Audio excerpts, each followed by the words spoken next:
நேயர்கள் அனைவருக்கும் கேஎஃப்எம் மீடியாவின் அன்பு வணக்கங்கள். வாரந்தோறும் புதன்கிழமை கலைஞன் எக்ஸ்பிரஸ் நிகழ்ச்சி நாங்கள் ஆடியோ மூலமாக தொகுத்து வழங்கிட்டுருக்கோம். ஸோ நிகழ்ச்சியை பற்றின உங்களுடைய கருத்துக்கள் வரவேற்கப்படுகின்றன. உங்களுக்கு பிடித்தமான எங்களுக்கும் பிடித்தமான நட்சத்திரங்களை பற்றி நம்ம பேசிகிட்டு இருக்கோம். அதுபோக ஒரு சில மூவி ரிவ்யூஸ் பண்ணுறோம். அரசியல் நிகழ்வுகளை பற்றி நம்ம இடையில பேசிகிட்டு இருக்கோம். ஸோ ஆதரவு அளித்து கொண்டிருக்கும் அனைத்து நேயர்களுக்கும் நன்றி. இன்றைக்கி நம்ம யாரை பற்றி நம்ம பேச போகிறோம் அப்படின்னு பார்த்திங்கன்னா, இவரும் இந்த வாரம் பர்த்டே கொண்டாடக்கூடிய ஒரு சிறப்பு நடிகர் தான். ஸ்டைல் மன்னன்,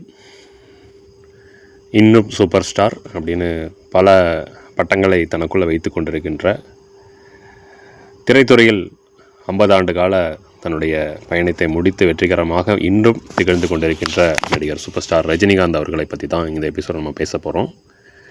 சிவாஜி ராவ் கெய்க்வாட் அப்படிங்கிறவர் 1950 டிசம்பர் 12 பெங்களூருக்கு பக்கத்தில் மைசூர் அங்கே பிறந்தார்.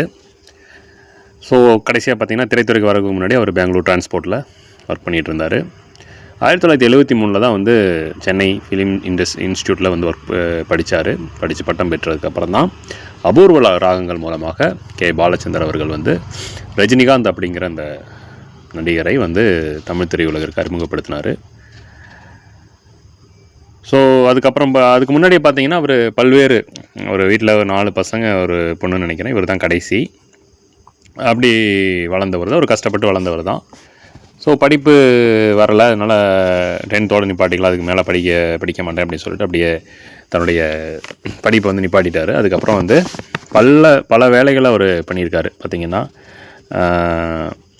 கார்பெண்டர் ஒர்க் பண்ணியிருக்காரு, மூட்டை தூக்கும் தொழிலாளி, ஆஃபீஸ் பாய், இந்த மாதிரி பல்வேறு வேலைகள் அவர் செஞ்சுருக்காரு. அதுக்கப்புறம் தான் திரைத்துறை மேலே இருந்த ஈடுபாடு காரணமாக டே டைமில் இது மாதிரி ஒர்க் பண்ணுவார். நைட்டு போய் நாடகங்கள் எல்லாம் ப்ராக்டிஸ் பண்ணுவார். எந்த வசனம் கொடுத்தாலுமே நல்லா பேசக்கூடிய ஒரு தனித்துவமான திறமை இருந்தனால நண்பர்கள் எல்லாம் வந்து சினிமாவுக்கு போயிரு அப்படின்னு சொல்லி சொன்னாங்க. ஸோ இந்த ஒரு காட்சி வந்து குசேலன் படத்தில் கூட இருக்கும். அது அவர் வாழ்க்கையில் நடந்த விஷயந்தான்.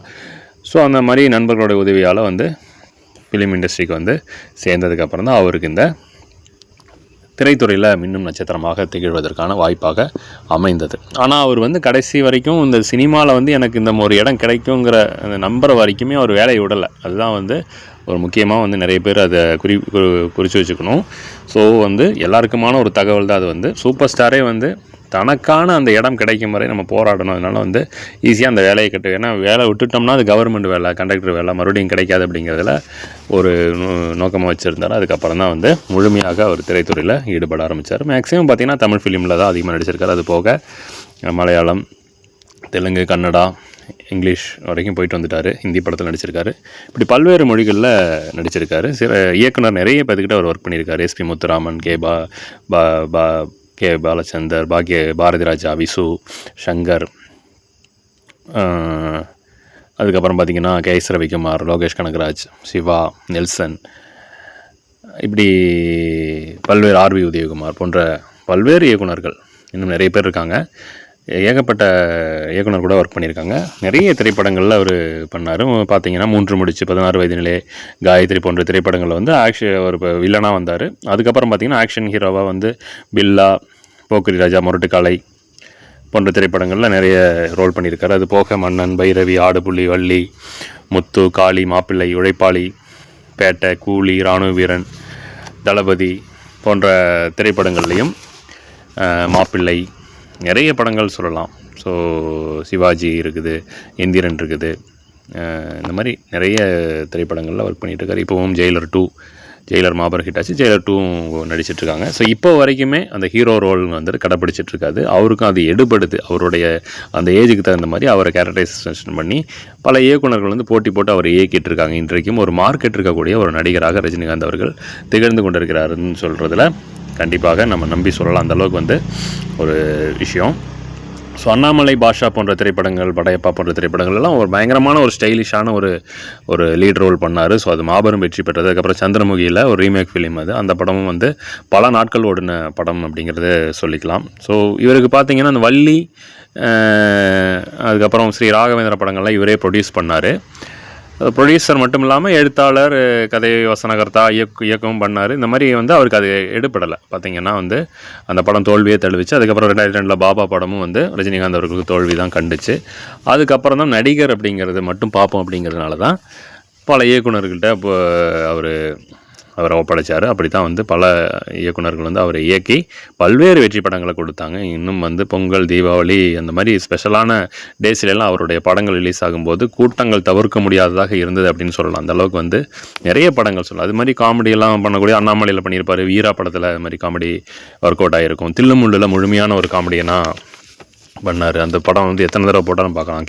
பாலச்சந்தரோடைய இதில் வெளிவந்த அந்த படம் வந்து ஸோ அந்த படமும் பல மொழிகளில் ரீமேக் செய்யப்பட்டது. ரஜினிகாந்தோடைய படங்கள் பல்வேறு மொழிகளில் ரீமேக் செய்யப்பட்டது. பல்வேறு மொழிகளில் பெரிய நட்சத்திரங்கள் நடித்த படம் இவருக்காகவும் ரீமேக் செய்யப்பட்டது அப்படின்னு சொல்லலாம். அந்தளவுக்கு வந்து ஒரு தனக்கான ஒரு நடிப்பு அந்த ஸ்டைல் வச்சுருந்தார்.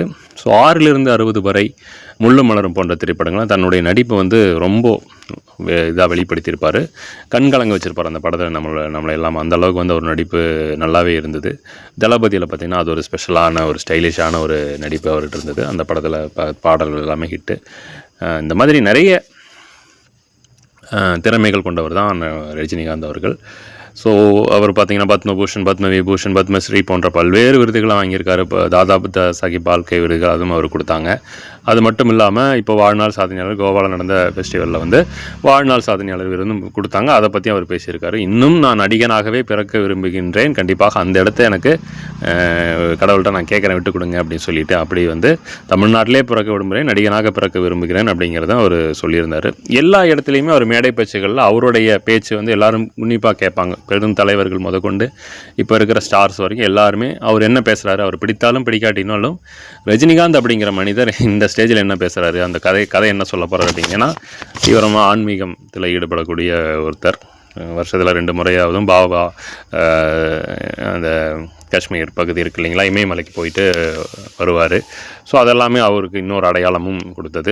ஸோ அவ்வளோ சிம்பிளிசிட்டியான மனுஷன், நிறைய நிஜங்களை பேசக்கூடியவர், உண்மையை நிறைய பேசக்கூடியவர், தன்னுடைய வாழ்க்கைக்குள்ளே அந்த எளிமை எப்படி வந்தது அப்படிங்கிறது எல்லாமே எல்லாத்துக்குமே சொல்லிக் கொடுக்கக்கூடியவர். ஃபுட் கண்ட்ரோல் இதெல்லாம் வந்து ஸோ ஒரு பகுதியில் பார்த்திங்கன்னா அவர் ஆரம்பத்தில் சிகரெட் பிடிக்கிறது, ட்ரிங்க்ஸ் எல்லாமே இருந்தது. அதுக்கப்புறம் அது எல்லாம் வேண்டான்னு சொல்லி நிறுத்தினார். ஆனால் அந்த விஷயத்தையும் எல்லாத்துக்குமே சொல்லியும் கொடுத்தாரு, இதெல்லாம் வேண்டாம் விட்டுருங்க அப்படிங்கிறது.